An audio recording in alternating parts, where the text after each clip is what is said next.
Bahraini doctors and nurses convicted of conspiring against the government are set to begin their jail sentences.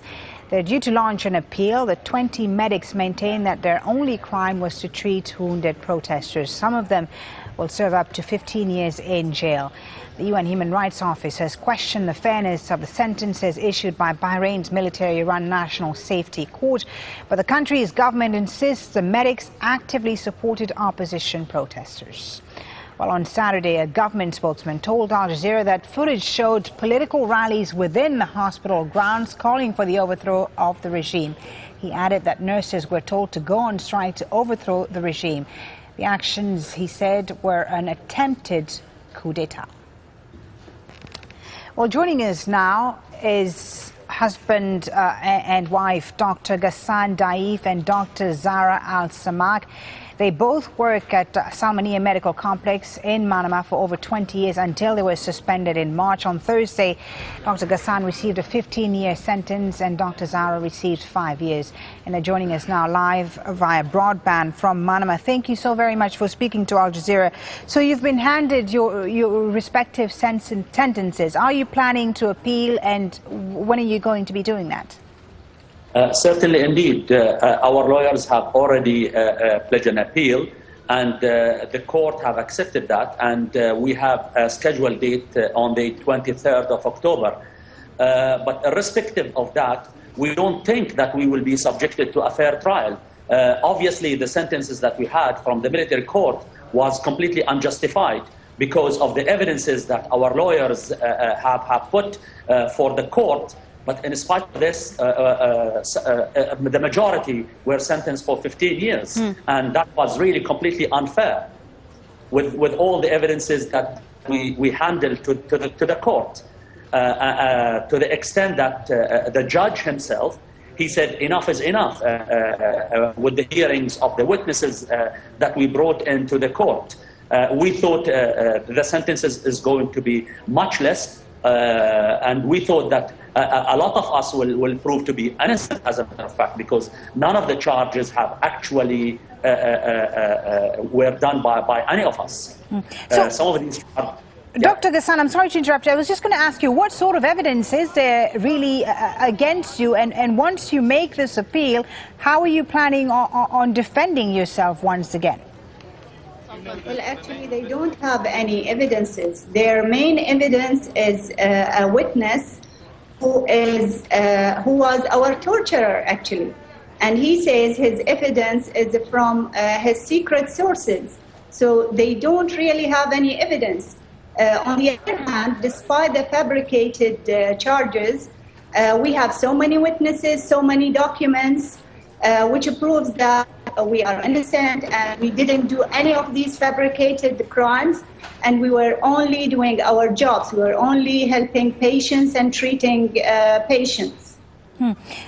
So tell us about what's happening now at Salmania Hospital. You are both leading doctors at this medical complex.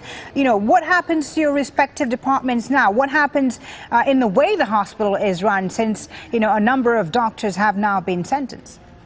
Yeah, well, if you can screen the number of consultants, I would say, because the majority of the 20 convicted doctors are senior consultants at the hospital in respected departments, and the hospital at the moment is empty from senior consultants. Some of the departments, as a matter of fact, are run without consultants.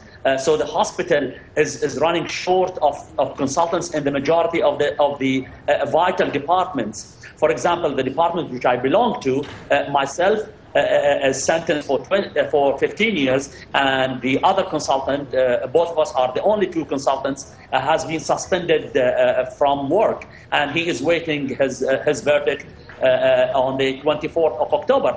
So that means that our department, or the department that I work for, have no consultant whatsoever. That means the hospital, lacking all the senior faculties that the government have spent hundreds of thousands of dinars in order to invest to produce such capable surgeons.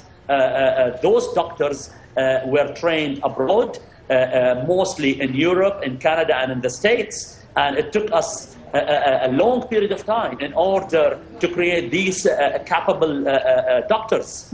So the hospital is running short of medical doctors, even though the hospital tried to recruit doctors from abroad. I don't think so far they were able, or they are able, to get respected doctors to come and practice in an institute like Salmania Hospital. Okay. Which is the main hospital in Bahrain. It is the main hospital which provides secondary and tertiary care. Okay.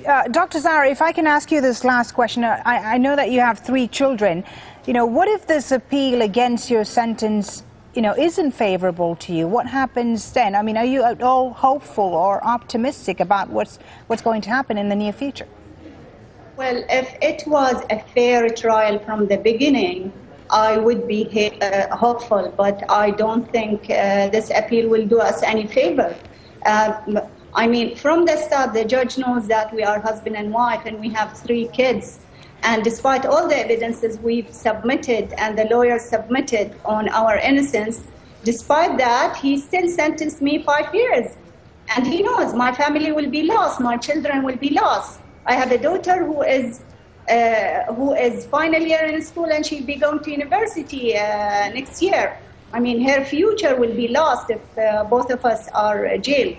But actually, or to tell you the truth, I'm not hopeful for the coming appeal.